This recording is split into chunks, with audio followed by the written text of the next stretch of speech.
নামে থাকবে, কাজের ক্ষমতা থাকবে না। ট্রাইব্যুনাল কারা গঠন করবে? মাথায় বসে থাকবে জেলা শাসক।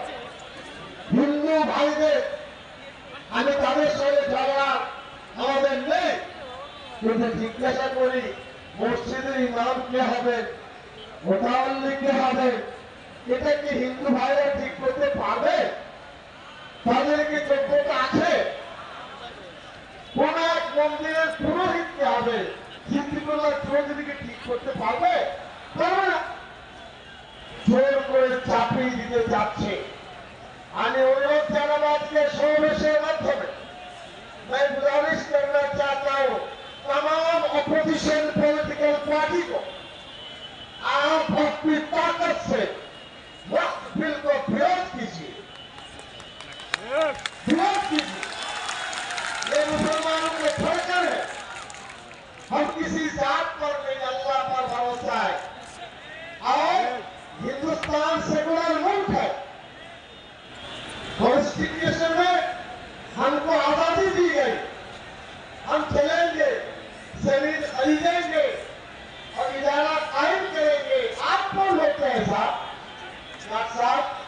इसलिए समस्त विरोधी राजनैतिक दलेर प्रति আজকে সমাবেশ আহ্বান করছে, সর্বশক্তি দিয়ে এই ওয়াকফ বিলকে প্রত্যাহারের দাবি আপনারা জানান। আপনারা বলুন সমর্থনা জানাবেন। মসজিদ, মাদ্রাসা, সংখ্যা, ঈদগাহ সব কিছু চ্যালেঞ্জের মুখে সম্মুখীন হয়ে যাবে। এটা কোনো মামুলি প্রশ্ন নয়। আমরা দুঃখিত যে এটা নিয়ে যে চর্চা দরকার ছিল সেটা কিন্তু হয়নি। আমাদের অনেক কষ্ট করতে হয়েছে। ওই যে নিয়ে গেল সাহায্যের জন্য, কি আমাদের সাহায্য করুন, একটা প্রোগ্রাম করতে 1 কোটি টাকা খরচ, 3000 গাড়ি এসেছে, 4 লক্ষের কাছে কিন্তু মানুষ, ভাবুন কত খরচ তাদের। কিসের জন্য? আল্লাহর জন্য। কিসের জন্য? আমরা ঐক্য হয়ে থাকবো, ওয়াকফ সম্পত্তির এই বিল আমরা মানব না, এটাই আওয়াজ আমরা তুলতেছি।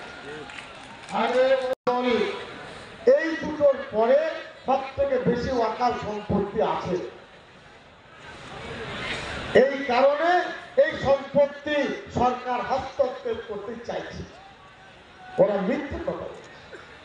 আমি কালকে বিধানসভায় মিথ্যা কথা। আপনার দুটি রাজ্য, অন্ধ্রপ্রদেশ, কেরল, হিন্দু দেবত্ব সম্পত্তি। আমাদের সম্পত্তি কত সাধারণ বলেছেন? 6 লক্ষ কয়েক হাজার একর। 6 লক্ষ আর কয়েক হাজার একর। আর এখন শুনুন, অন্ধ্রপ্রদেশ, তামিলনাড়ু এই সমস্ত জায়গায় হিন্দু দেবত্ব সম্পত্তির পরিমাণ হল 9,40,000। কত বললাম? 9,40,000 একর। আর মুসলমানদের কাছে আছে সার্বিকভাবে 6 লক্ষ। বেশি কাজ আছে। বিজেপি কি পারবে সমস্ত ধরনের সংস্থার জরিপ করতে? ওরা কিছু খুঁজে পাচ্ছে না। জয়েন্ট পার্লামেন্টারি কমিটি তারাকে সময় করেননি কেন? কাশ্মীরের 370 ধারার প্রশ্নে করেননি কেন? নোটবন্দির সময় করেননি কেন? সিটিজেনশিপ অ্যাক্টের ব্যাপারে করেননি কেন? এই কারণে এর প্রতিবাদ ইনশাআল্লাহ সর্বশক্তি দিয়ে আমরা করব। আজকের সমাবেশ প্রমাণ করে দিচ্ছে, দুটো ক্রিকেট প্যারেড গ্রাউন্ডে লাগবে, তবে আমরা পেট ভরাতে পারবো।